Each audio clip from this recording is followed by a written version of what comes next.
Hello बच्चों।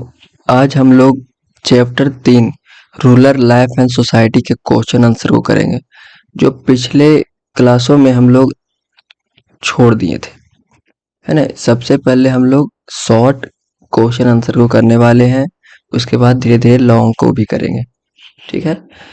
तो चलिए हम लोग क्वेश्चन नंबर 1 से स्टार्ट करते हैं। पहला क्वेश्चन है कि what was the permanent settlement, यानी कि परमानेंट सेटलमेंट क्या है, क्या था। The permanent settlement was land revenue system. जो परमानेंट सेटलमेंट है वो एक लैंड रेवेन्यू सिस्टम था, जिसको इंट्रोड्यूस किया गया था लॉर्ड कॉर्नवालिस के द्वारा 1793 में। और कहाँ लागू किया गया था, तो ये बंगाल प्रेसिडेंसी में लागू किया था, यानी कि बंगाल वाला क्षेत्र में लागू किया गया था, ठीक है। और इसमें था, होता क्या था कि जमींदार जमींदार को क्या बनाया जमींदार को क्या बनाया जाता था, तो मालिक बनाया जाता था, है ना। जो जमींदार होते थे उसको लैंड ऑनर यानी लैंड लॉर्ड बनाए जाते थे। और वो जमींदार क्या करते थे कि पे टैक्स यानी कि जो फिक्स रेवेन्यू होते थे वो कलेक्ट करते थे। किसके, तो ये पीजेंट्स यानी कि फार्मर से कलेक्ट करते थे, और प्रत्येक साल कलेक्ट करते थे। और जो कलेक्ट करके रेवेन्यू वो किसको देते थे, तो ब्रिटिश को यानी ब्रिटेन को देते थे, ठीक है।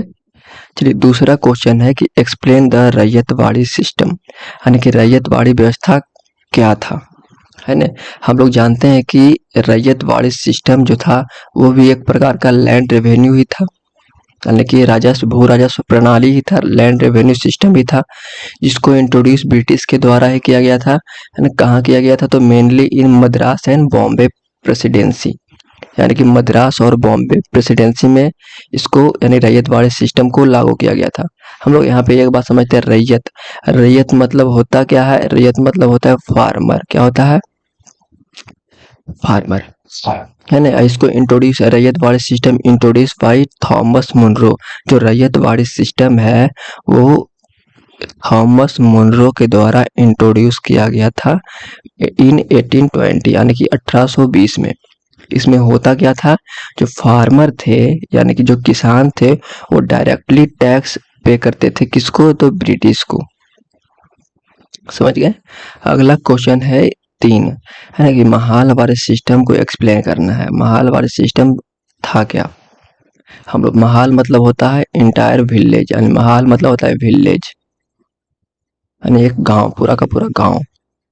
Mahalwari system was a land revenue system. Mahalwari system भी एक क्या था, लैंड रेवेन्यू सिस्टम, है ना। ये इंट्रोड्यूस इन नॉर्थ वेस्ट इंडिया। और जो महालवाड़ी सिस्टम है उसको नॉर्थ वेस्ट इंडिया यानी भारत के जो नॉर्थ वेस्ट इंडिया में इंट्रोड्यूस किया गया था, यानी कि जो हमारा ये नॉर्थ वेस्ट में कौन से पड़ते हैं, उत्तर प्रदेश और पंजाब वाला इलाका, पंजाब हरियाणा ये सब इलाका में महालवाड़ी सिस्टम चलता था, है ना।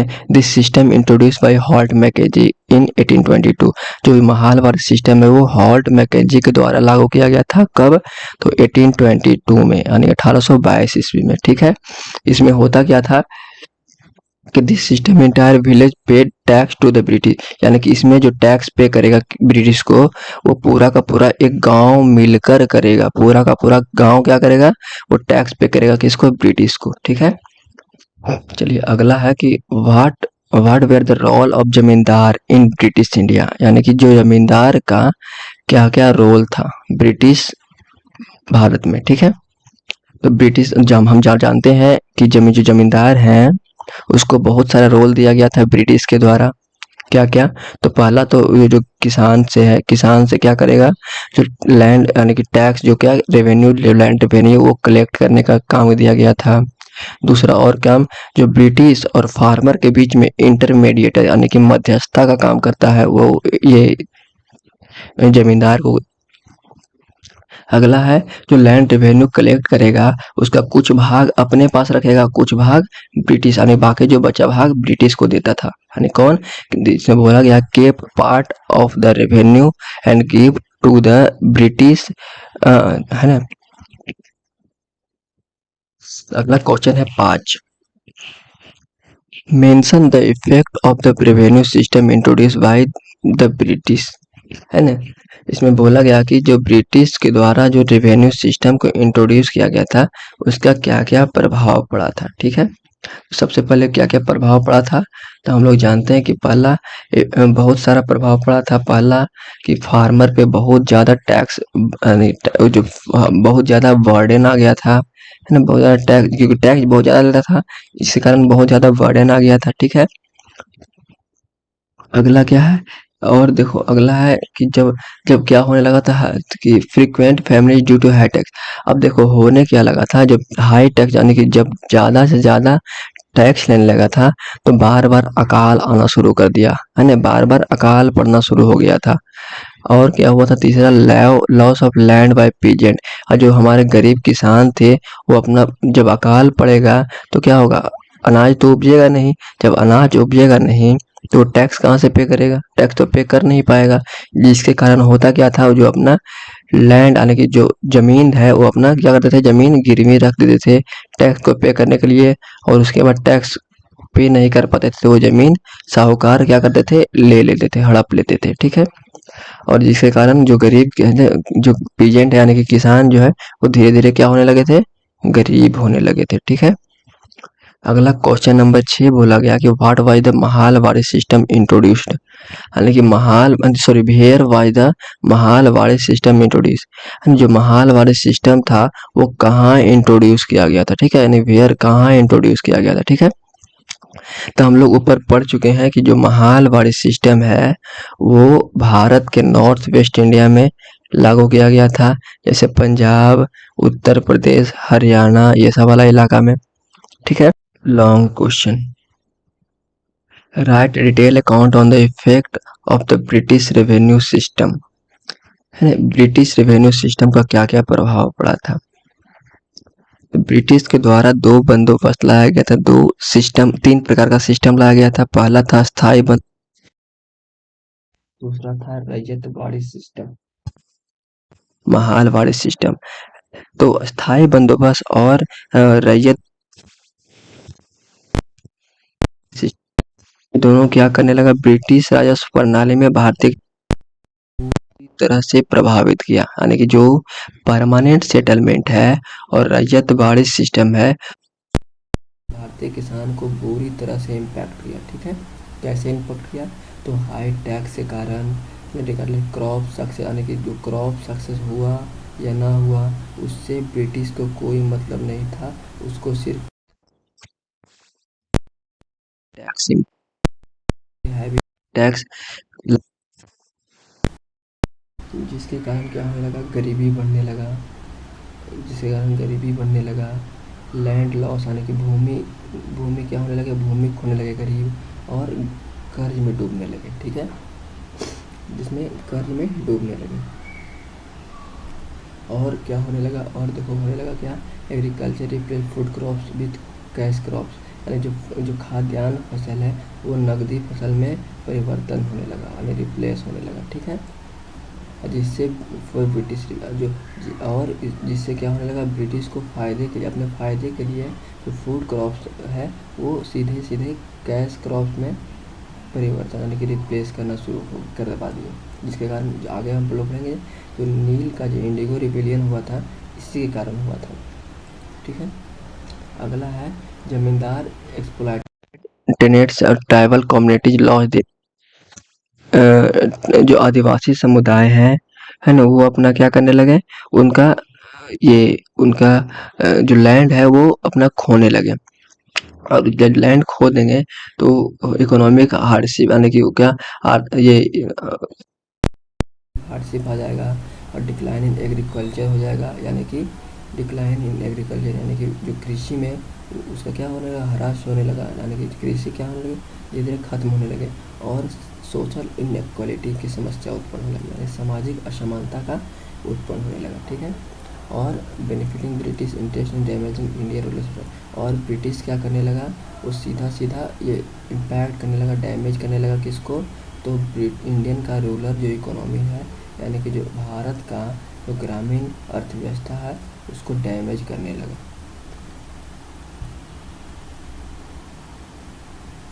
और इससे क्या हुआ, जिससे क्या हुआ, जो इंडियन रूरल सोसाइटी है वो डैमेज यानी कि वो उसमें काफ़ी नुकसान होना शुरू हो गया।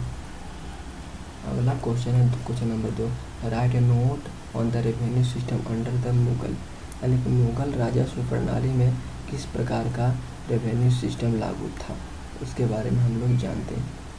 हम लोग जानते हैं कि मुगल काल में एक ऑर्गेनाइज और एफिशिएंट तरीका से एक ऑर्गेनाइज तरीका से और एक एफिशिएंट तरीका से रेवेन्यू सिस्टम को लागू किया गया था, है ना, primary based on land revenue.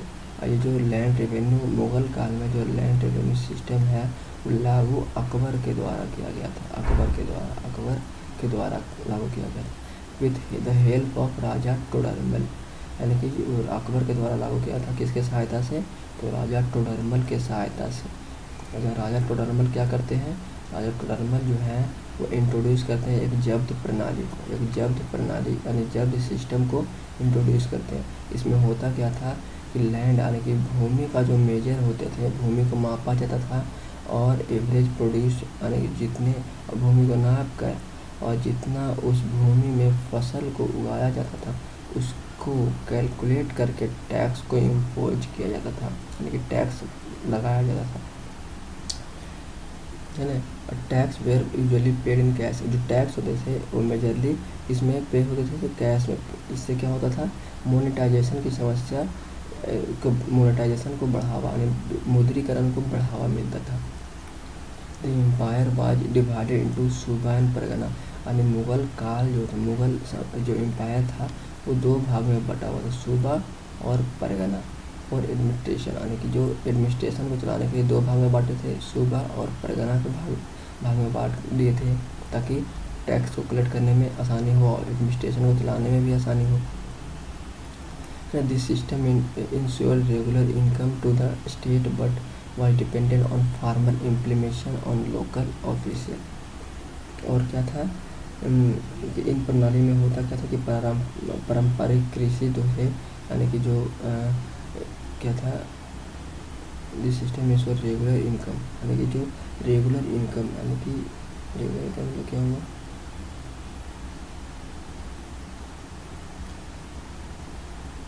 स्थायी